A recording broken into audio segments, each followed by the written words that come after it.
Alright, time to update you guys on the new layout.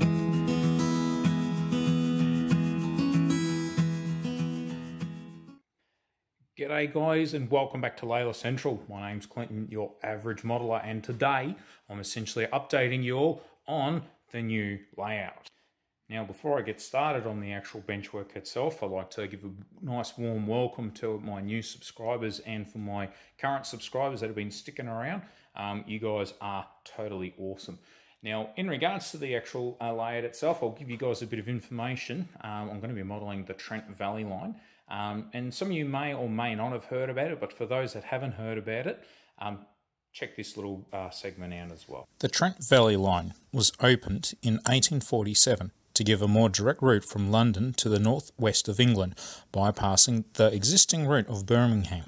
It is named after River Trent, which it follows. The line was electrified on the 25 kilovolt AC system during the 1960s. Currently, it now forms part of the West Coast Main Line. Now, currently with the new layout, I have got, as you can see here in the frame, what will be my fiddle yard. Now, currently at the moment, I've got 12 pieces of track sitting in here at the moment. They can fit in there quite comfortably, and I don't think I'll be getting a 13th one in there. So very happy with that. Now, in regards to the actual layout itself, well, here's my open benchwork at the moment. As you can see, still very green. No bus wiring done yet, but so far some good progress. Now this area that we're looking at right here is essentially going to be Brinklow. Now for those that don't know Brinkley Station, I'll give you some information on it. Brinklow Railway Station was a railway station almost midway between Brinklow and Stretton-under-Foss in the English country of Warwickshire. It opened in 1847 on the Trent Valley Line. Until 1870 it was known as Stretton, or possibly Streeton. The station was next to the B4027 road, with the booking office on the overbridge and covered staircases down to each platform, on which passenger facilities were limited to a shelter on the down platform. There were two long sidings, one with a loop which passed through a goods shed. The station closed to passengers in September 1957 and for goods on February 1961.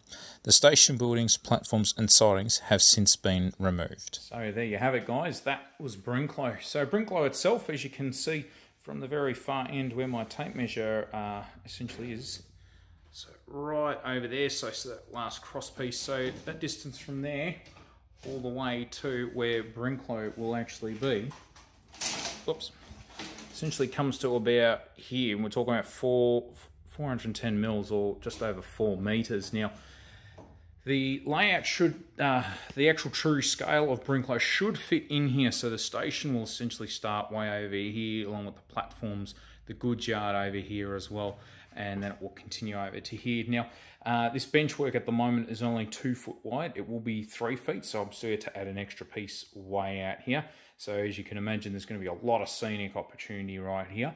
If I decide to not add the extra foot into the edge of my benchwork, that's no problem, because it will all fit, not a problem. I just want to try and get more scenery in, essentially. So going from Brinklow here, for just over 4 meters, it should fit.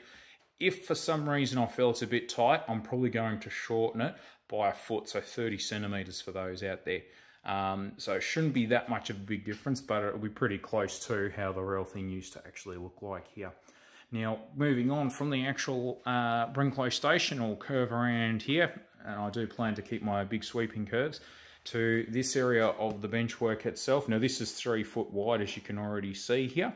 Now, this area here is essentially going to be Shelton Station. Now, Shelton Station, however you want to pronounce it, I've just got to remember to not leave the L out, otherwise it's going to sound something else. So for those that don't know Shelton Station, here's some information on that as well. Shelton Railway Station was a railway station serving Shelton in the English country of Warwickshire on the Trent Valley Line of the London North Western Railway.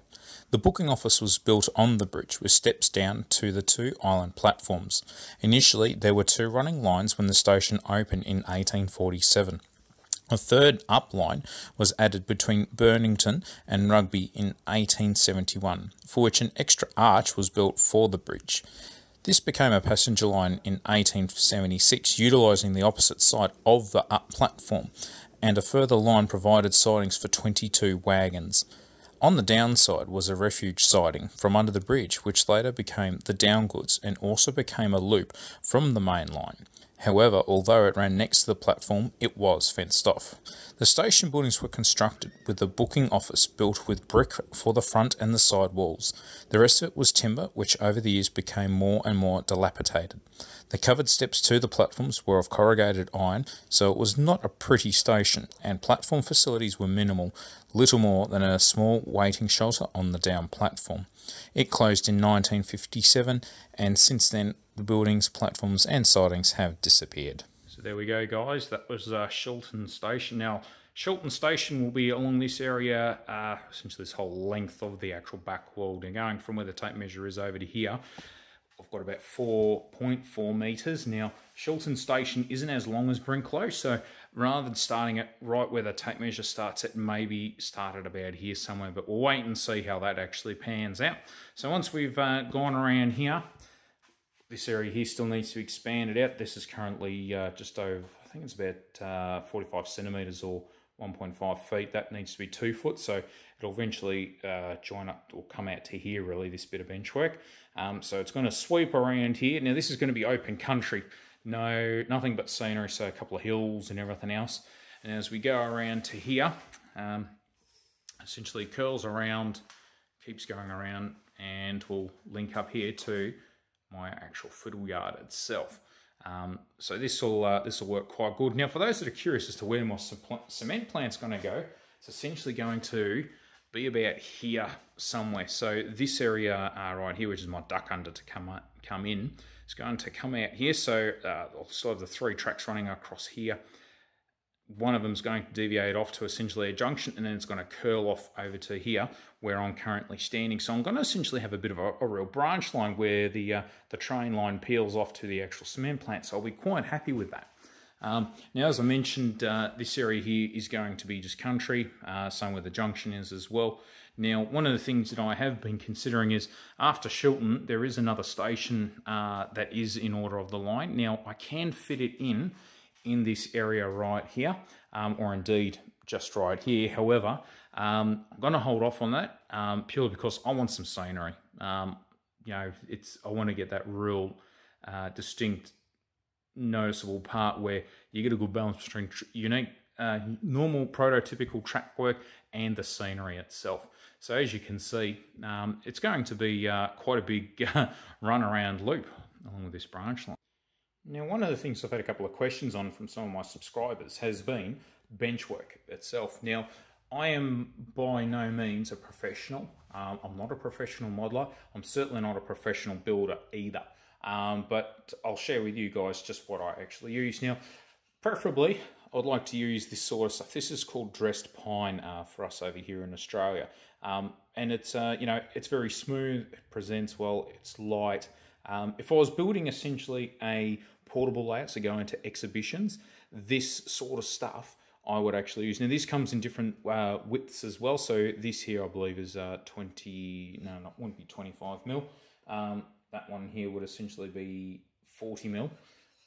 Yep, 40 mil is this one here. You can get it in different widths. If I was doing something smaller or it was going to be portable, I would definitely be using this. But instead, as you can see, I've essentially gone with a much more thicker bit of timber. Now, if you're wondering why I've actually done such a thing, is because of cost. Believe it or not, this premium dressed pine is double the price for me than what it is to get this big structural stuff. Now, this is just essentially the nickname of a 2x4, which is used in the actual walls themselves where plaster goes on to. It's used in a lot of construction. So as you can imagine though, it does weigh a heck of a lot more. So if I was doing a portable layout, I certainly would not be buying this to use as my portable layout because it'll be heavier, you know, it's bigger, all that sort of stuff. I would essentially be going with this dressed pine. But because my layout is permanent, this stuff is actually cheaper. And as you can imagine, it's going to be much stronger as well. Like this thing here is not budging at all. Now I've essentially just attached it with a couple of screws into my actual studs in a few places, you can see over here. Just essentially to the studs in select places, and I've attached some feet, which again is the same sort of thickness of timber, just going straight down as well. And you know what, it is as strong as it possibly can be. No issues, it's worked well for me. You know, I'm not going to change really. Now at the moment I'm still to obviously put any of my bus wiring in. That probably will be my next thing, apart from adding the extra widths that I was mentioning about, like with Brinklow over further and behind me. And yeah, we'll get through all that, and then lay my baseboards down again and start laying some actual track itself. But otherwise, guys, thanks for sticking around. I hope you've learned something from what I'm actually doing here, or get more of an idea on what I'm doing, essentially with the Trent Valley line and Brinklow along with Shilton. And stay tuned for the next update, and hopefully I can keep this momentum going. At the moment here in Australia, we've had about quite a few days in the mid to high 30s over here, so the shed has been a bit roasting. All this bench work that I've been working on, I've been doing it in mid to high 30s as well, because I've just got this need. I really want to get this bench work done, along with other things.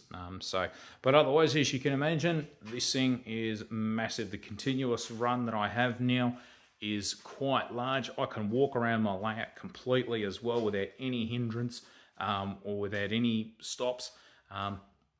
You know, it's going to be absolutely marvellous. My hobby table, which is essentially a mess, is sitting right here, but it's on wheels. I can move it around. If I didn't actually have this, I would actually bring my branch line. So as I mentioned, it will start right over here, peel off, and it's going to stop about here where the cement plant will actually be. However, if I didn't have this table here, I would actually curl it around and bring it up here as well. So it would be absolutely insane, and I would be thrilled with it. But we'll wait and see. I mean, I do have ideas of actually trimming this down a little bit in height so I can slip it underneath my actual bench work.